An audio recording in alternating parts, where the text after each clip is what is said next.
আসসালামু আলাইকুম। আমি ইঞ্জিনিয়ার মেহেদি হাসান। আজকের ভিডিওতে আপনাদের সাথে আলোচনা করব টাই বিমের স্টেজিং যে আমরা স্ক্যাফোল্ডিং দিয়ে করছি সেটা নিয়ে। এটা হচ্ছে আমাদের 3টা কলামকে কানেক্ট করা একটা টাই বিম।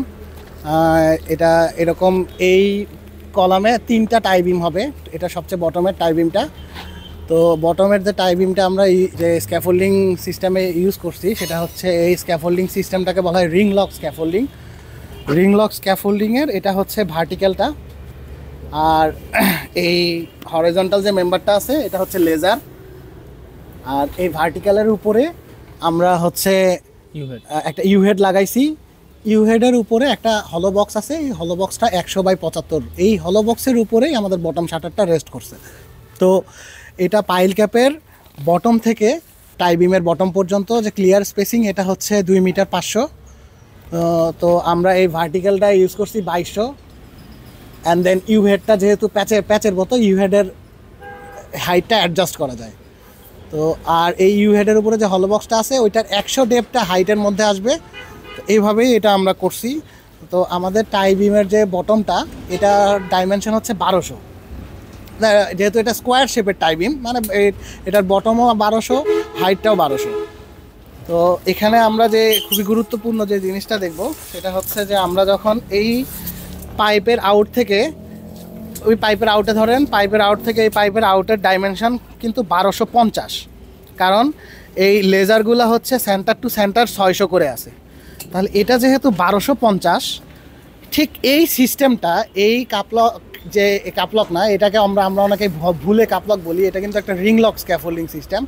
এই রিং লক স্ক্যাফোল্ডিংটা কি আমরা এটার উপরে যখন টাই বিম করবো সেটাতে কি ইউজ করতে পারবো? সেটাতে আমরা কিভাবে ইউজ করব, যেহেতু এটা 1200 ডাইমেনশনের আর এটা আমার পাইপটা 1250-এর মধ্যে চলে আসতেছে। তার মানে এই পাইপের অর্ধেকটা পড়বে আমার বিমের উপরে আর অর্ধেকটা ফাঁকা অবস্থায় থাকবে। তো এটার রেমেডির জন্য আমরা হচ্ছে এটার নিচে একটা সি চ্যানেলকে এটা ইউজ করতে পারি। ঠিক আমরা ওই পাশে উপরের সেকেন্ড যে টাই বিমের স্টেজিং করছি এটাতে এই কাজটা করছি আর কি। এখানে আমরা উপরেরটার স্টেজিং অলরেডি শেষ, রিবার প্লেসিংও মোটামুটি শেষ। তো আসো উপরে আসো।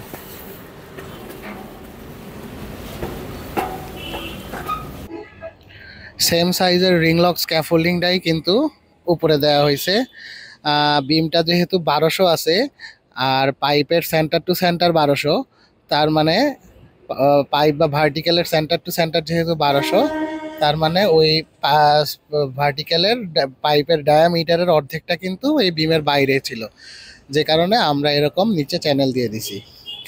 আর এটা যেহেতু রিং লক স্ক্যাফোল্ডিং, এটার স্ট্যাবিলিটি কিন্তু কাপলকের মতো থাকে না, যার কারণে আমরা এটাকে আরও স্টেবল করার জন্য কিছু অ্যাডিশনাল এই যে 32 মিলি কিছু রড দেখা যাচ্ছে, এই অ্যাডিশনাল 32 মিলি রড দিয়ে আমরা এটাকে ওয়েল্ডিং করে দিছি যেন এটার স্ট্যাবিলিটি বাড়ে।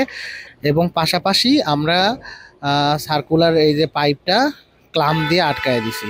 এরকম বেশ কিছু ডায়াগোনাল এবং স্ট্রেট পাইপ আছে ক্লাম দিয়ে আটকানো।